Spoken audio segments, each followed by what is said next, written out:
pessoal, tudo bem? Hoje eu vim responder uma pergunta que eu recebo frequentemente, que é como que eu consegui trabalhar como fono aqui na Inglaterra. Eu sou fonoaudióloga formada no Brasil, já me formei há 5 anos e eu já atuo aqui há 3 anos.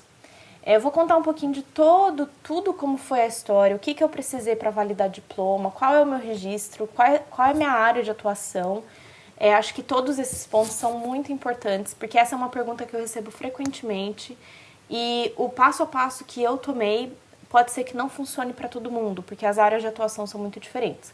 Mas eu acho que pode dar um norte aí para quem tem vontade de atuar no exterior. Bom, então eu vou começar contando um pouquinho de todo o processo, de quando eu mudei para o exterior e o que eu fiz, né? Eu já fiz um vídeo aqui no canal de que eu conto como que eu vim parar aqui na Inglaterra. E pra quem assistiu aquele vídeo viu que eu morei na Alemanha antes, né? Foi tudo uma oportunidade que apareceu pro Rafa na época, que é o meu esposo agora, né? Na época era só namorado. A gente acabou aceitando essa proposta de trabalho, foi com visto de trabalho pra Alemanha. E aí eu tinha acabado de me formar na época, eu tinha acabado de pegar meu diploma. Eu peguei meu diploma, 10 dias depois eu tava me mudando de país. E a minha área de interesse sempre foi audiologia. Eu já estava trabalhando como audiologista lá no Brasil. A fono, ela tem várias áreas de atuação, né? Assim como na medicina tem pediatria, ginecologista, sei lá, cardiologista, tudo, na fono também tem. E a minha área de atuação sempre foi mais essa área da áudio, que cuida totalmente da audição e equilíbrio do corpo. Assim que eu estava me preparando para me mudar, eu procurei fonoaudiólogas num grupo. Eu morei em Munique, na Alemanha, e eu procurei fonoaudiólogas num grupo lá, brasileiras, escrevi literalmente, gente, oi, tudo bem? Tem alguma fono brasileira por aqui? E aí uma moça me respondeu, que por sinal até hoje ela é minha amiga, e ela falou assim, eu sou formada no Brasil e atuo aqui. E aí a gente começou a trocar figurinha, basicamente foi isso. Não consegui atuar como fono lá na Alemanha. Eu mandei e-mail, assim, ó, pra várias empresas. O que eu fazia? Eu andava na rua, eu via, tipo, uma loja de aparelho auditivo. Aí eu pegava, tirava foto e depois ia em casa e mandava um e-mail, explicava a minha situação. Só que eu tinha um fator muito limitante, que era a língua. Eu não falava nem alemão e nem inglês. Meu inglês era bem inglês de turista, assim, de saber falar... quanto custa isso? Eu quero comer isso, essas coisas. Eu não conseguia manter uma conversa. Imagina atender um paciente, né? Impossível. Recebi muitos nãos na Alemanha, às vezes eu nem recebi uma resposta. E aquilo me desestimulou, sim, bastante. Eu fiquei bem frustrada em relação à minha carreira. Eu tinha acabado de pegar o diploma, imagina, né? O tempo passou. Pra quem assistiu o outro vídeo viu que eu e o Rafa, a gente não se adaptou muito na Alemanha. Nesse meio tempo que a gente morava lá, o Rafael deu entrada no processo de cidadania dele, italiana, e a Inglaterra ainda fazia parte da União Europeia. Então, se a gente tirasse a cidadania, seria bem mais fácil da gente escolher outro país da União Europeia para morar. E aí a gente sempre teve uma questão com a Inglaterra, né? Sempre teve uma vontade de morar aqui. O Rafa já tinha morado aqui antes. Para quem viu aquele vídeo sabe o porquê que ele morou aqui. E aí, depois de um tempo, né? Depois de 1 ano e meio, mais ou menos, a gente decidiu se mudar. A gente se mudou, então, com o visto de europeu, no caso dele, e eu de cônjuge. Antes de se mudar, eu comecei a sondar o mercado de fonoaudiologia aqui, na área de áudio, e vi que tinha muito mais oportunidade do que na Alemanha. E também conheci 2 fonos brasileiras, fiz o mesmo processo, né? Procurei em grupos de Facebook, e elas também foram me ajudando bastante. Até que mandei e-mails para vários hospitais, elas também me dando muita orientação, me dando dicas. Eu fui mandando e-mail para vários hospitais daqui de Londres que tinham um departamento de audiologia. E aí mesma coisa, eu explicava a minha situação e falava, olha, eu sou brasileira, mas eu tenho visto para morar aqui e tudo mais, eu gostaria de saber se eu posso observar as clínicas para eu me familiarizar e tudo mais. Eu fui muito sincera, gente, eu realmente aconselho que se você pensar em seguir por esse caminho, também seja. Porque é a melhor coisa que você pode fazer. Não tem nada mais chato do que pessoa que fala que sabe fazer alguma coisa ou que tem experiência naquilo e depois chega e não tem, sabe? E aí eu comecei a pedir para observar e aí um certo dia teve um hospital que me respondeu, dizendo que sim, que eu poderia observar. E nessa época eu comecei a estudar muito, inclusive deixa eu pegar um livro para mostrar para vocês, que tá aqui perto de mim, que ele é muito bom para estudar em inglês esses termos de audiologia, que é esse livro aqui, ó. Esse livro é ótimo, ele chama Handbook of Clinical Audiology. Eu vou deixar o link ali. Ele é um livro bem assim para consulta, ele aborda tudo. Ele é tipo uma enciclopédia. Oh, Jesus, esqueci como fala essa palavra. De audiologia. E assim, toda vez que eu quero estudar alguma coisa, que eu tô com dúvida de algo, eu olho esse livro. É um livro muito bom pra ter, assim. Então, audiologista, super recomendo. E aí eu comprei esse livro, tipo, eu tava no meu segundo dia aqui, morando em Londres. E aí eu comprei esse livro e comecei a estudar muito, comecei a estudar o site do NHS, que é o Sistema de Saúde Pública daqui. E eu recebi essa resposta do departamento, que inclusive é o departamento que eu trabalho até hoje, dizendo: sim, Giovana, pode vir observar, vou separar 2 dias aqui para você vir.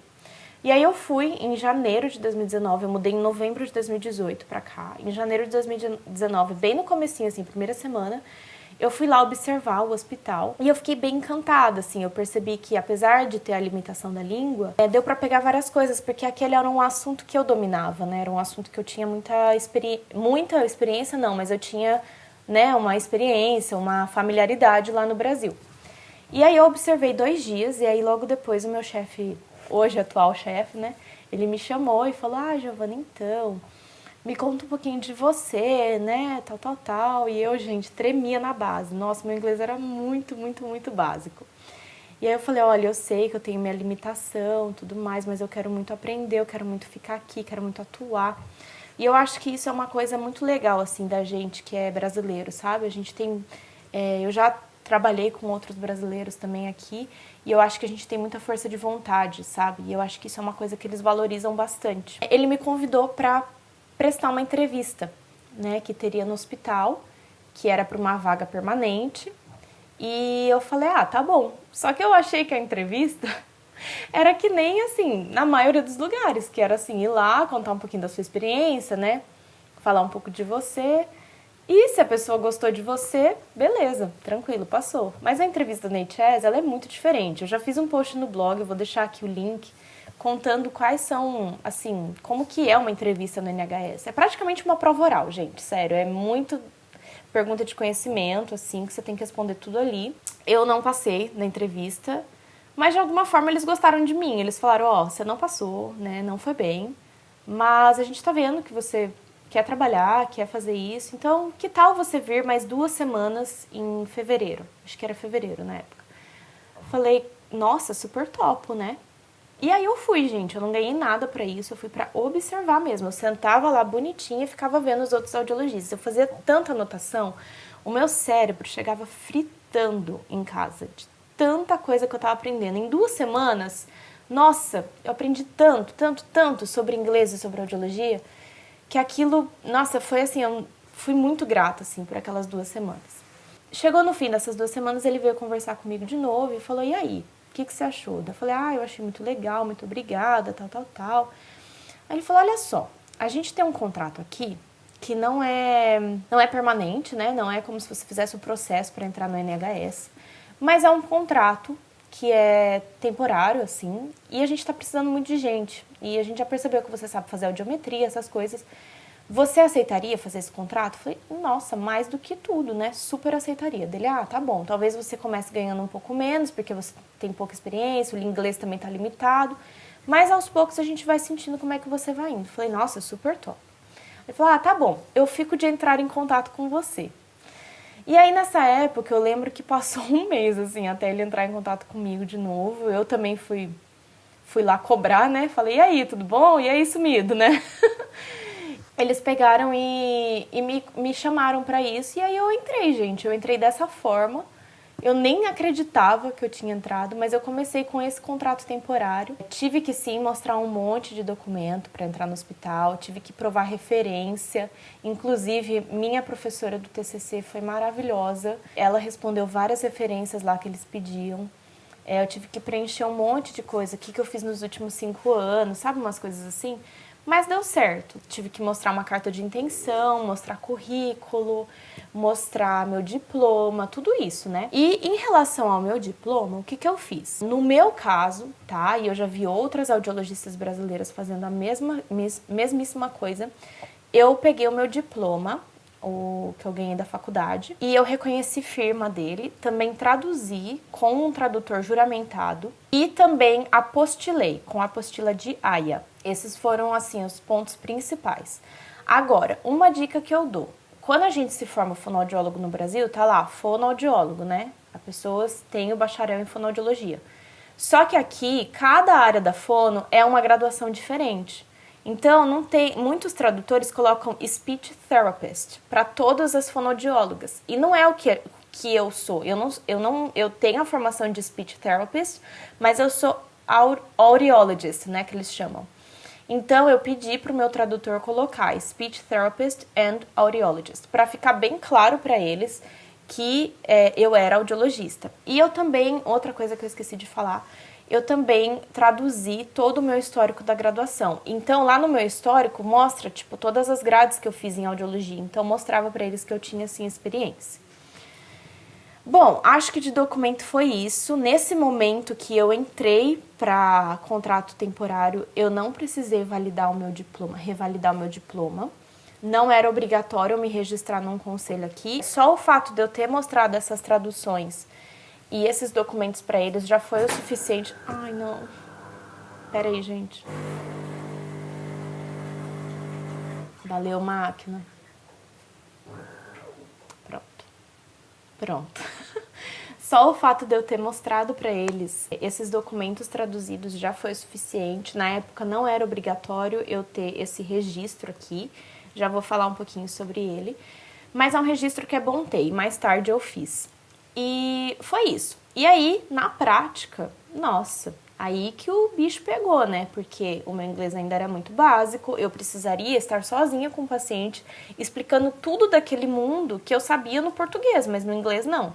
Então, gente, eu me dediquei muito, eu estudei demais. Eu pegava esse livro aqui e eu ficava relendo, eu pegava os protocolos do departamento e relia, porque eu queria mostrar pra eles que eu tava indo bem. Só que aí, nas 2 primeiras semanas, acho que foi isso, eu fui acompanhada por outras pessoas, né? Pra eles verem se eu fazia tudo direitinho. E assim, ficava faltando muita coisa. E aí, chegou no final da primeira semana, o meu chefe veio e falou, e aí, Giovana? Né? Porque não tá entregando exatamente tudo que a gente precisa. E eu falei, olha, eu sei, mas eu vou evoluir e eu posso começar atuando só como fazendo testes, porque era a demanda que eles mais precisavam. E depois eu vou fazendo as outras partes, outras consultas, né? E ele, tá bom, gostei da ideia. E eu fiz isso, eu comecei com uma banda mais baixa, né, com um salário mais baixo. Fazia só teste, mas eu ia pegando as outras clínicas, eu ia observando sempre eles, ia vendo como é que era feito. E aí em 1 mês eu já voltei pra banda normal e continuei trabalhando. Passaram-se 3 meses e teve outra entrevista daquela que eu tinha feito em janeiro de 2019. E aí eu prestei de novo e não passei de novo, gente. Fiquei super chateada, assim. Mas também entendi tudo que eu tinha errado e nesses 3 meses eu evolui muito no departamento. Então eu não fui demitida nem nada, eu continuei com aquele meu contrato temporário, que era renovado várias vezes, até fevereiro de 2020, quando teve outra entrevista, eu prestei de novo e aí eu passei. E aí eu fiquei com a vaga permanente de banda 5, aqui eles separam tudo por banda. E aí eu fiquei com essa vaga permanente. Era exatamente o mesmo trabalho, só que aí, quando você presta uma entrevista dessa e passa, é o equivalente ao concursado público no Brasil, é basicamente isso. É um contrato permanente, assim, aquele contrato é seu pra sempre, até que você peça a demissão. E eu passei, foi uma vitória, assim, enorme. E aí eu comecei a ser cobrada pra revalidar, pra me registrar no conselho daqui. Existem 2 conselhos que você pode se registrar. O RCCP e o HCPC. O meu é o RCCP, que é porque eu só trabalho no setor público. Quem trabalha no setor privado precisa desse outro. Foi muito tranquilo de fazer, eu já tinha referência, já tinha experiência de trabalhar aqui no NHS, então foi muito rápido. Eu tenho que pagar uma mensalidade lá por ano de mais ou menos 50 e poucas libras. E assim, nunca precisei, assim, deles, mas, assim, vários lugares, por exemplo, às vezes eu vou me inscrever num congresso, alguma coisa assim, eu preciso mostrar o meu código. Dá muito mais credibilidade também você estar associado a um conselho. Tem muitos empregos que pedem isso como pré-requisito. Bom, e aí eu fiz esse registro e basicamente é isso. Aí, ano passado, 2021, surgiu outra vaga, outra entrevista para prestar, só que para banda 6. em que eu me tornaria senior, né? Que o audiologista que é senior, ele é um pouco mais experiente, ele sabe lidar com mais conflito, ele precisa atuar em áreas que o audiologista júnior não atua. E aí eu resolvi prestar. Falei, vou tentar aqui, que era para se tornar mais especialista em zumbido, fazer terapia de processamento auditivo. É umas áreas um pouco mais avançadas, assim, da audiologia, né? Umas áreas um pouco mais diferentes. Aqui é tudo bem categorizado. E aí eu prestei e passei, gente. Em 2021, então, eu fui promovida, eu mudei de cargo. E é assim que funciona no NHS. Se você quer mudar de cargo, se você quer trocar, assim, a sua banda, você sempre tem que prestar essa entrevista para provar os seus conhecimentos. E aí, sim, se você passar, você é promovido. Não é simplesmente alguém chega em você e fala, sua performance tá boa, você vai ser promovido, sabe? E aí, desde então, eu trabalho então na banda 6, eu sou Senior Audiologist, que eles chamam aqui. Já trabalho lá faz 3 anos, a minha jornada foi muito longa, como vocês podem ver. Mas eu amo, gente, eu amo. Eu acho que assim, eu nunca evoluí tanto na minha vida como eu evoluí nessa questão do trabalho, sabe? Porque foi muita força de vontade mesmo. Claro, o fato de eu já ter o direito de viver aqui foi um grande privilégio. Eu tenho total ciência disso. Só que agora que a Inglaterra, o Reino Unido, saiu da União Europeia, eles estão pagando visto para as pessoas, para trabalhar aqui. Então, a gente tem pessoas de vários outros países que precisaram de visto e, sim, o hospital paga, sim, esse visto. Então, eu acho que é uma oportunidade para quem está aí no Brasil começar a tentar, sabe? Se você tem essa vontade, eu acho que agora, se antes eles davam bastante prioridade para quem tinha o passaporte europeu, agora eles não podem mais fazer isso, eles têm que ir pela pessoa, pela performance da pessoa mesmo, entende? Bom, eu acho que foi isso. Acho que essa é a minha história, é assim que eu comecei a trabalhar aqui. O meu inglês evoluiu muito trabalhando. Eu acho que a melhor forma de você aprender uma língua nova é trabalhando mesmo, sendo exposta à cultura. Eu já cometi muitas falhas, ainda cometo, em relação à língua. Gente, foi esse o meu processo, assim que eu comecei a trabalhar aqui. Eu vejo muitas brasileiras que estão começando a trabalhar aqui também. Se você não sabe a língua, assim como eu também não sabia, começa a estudar os termos, coisas de audiologia ou das outras áreas da fono em inglês.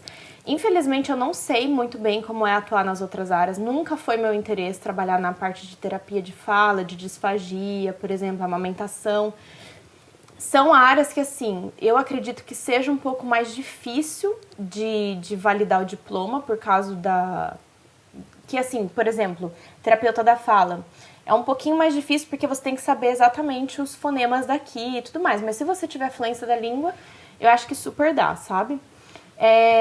Eu não sei informar essa parte porque eu realmente nunca tive interesse em atuar em outra área sem ser audiologia.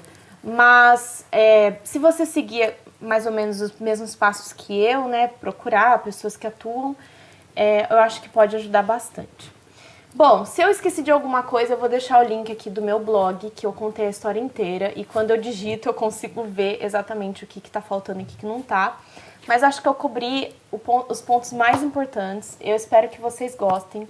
Se você também tiver interesse em saber mais como que começar a atuar aqui, eu tenho um e-book que eu desenvolvi ano passado, que é como atuar na sua carreira aqui. Eu dou várias dicas, quais são as principais plataformas, várias dicas mesmo. Eu vou deixar o link aí embaixo também para quem tem interesse em comprar, que é como reconstruir a sua carreira no exterior. E é isso, gente. Espero que tenham gostado desse vídeo. O caminho é longo, mas assim, para quem quer mesmo, é super possível, tá bom? Um beijo, espero que tenham gostado e se tiverem alguma dúvida, pode deixar aqui nos comentários. Fui!